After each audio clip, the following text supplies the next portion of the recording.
Hi. In this tutorial, we will demonstrate how to set up a Linear MCP server through Composio in less than 2 minutes, and connect it with your Cursor IDE. First, go to mcp.composio.dev. You'll see all the powerful tools we support. Search for your favorite app, in this case, Linear. Once Linear is open, you will see a list of available actions and the various places where you can use this MCP server. Since we are using Cursor IDE, let's generate and copy the provided URL.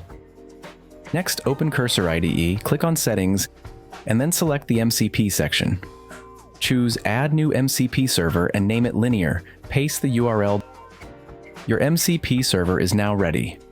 You can view the list of available actions along with descriptions of what each action does.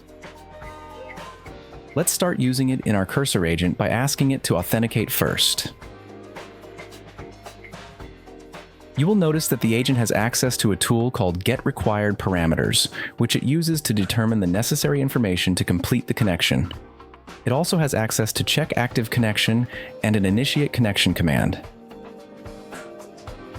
Once the URL is generated, copy it.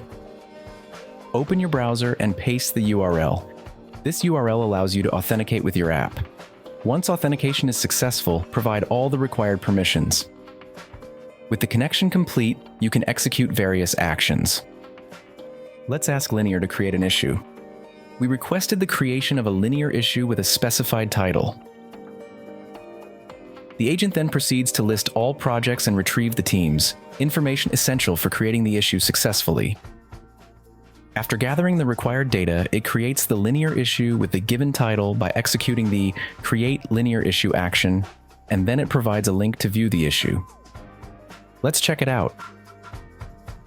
You can see that the issue has been created and a description has also been generated. Finally, let's ask the agent to add a comment under the issue. The agent successfully creates a comment as well. As you can see, there are multiple powerful actions you can perform with these tools. Thanks for watching.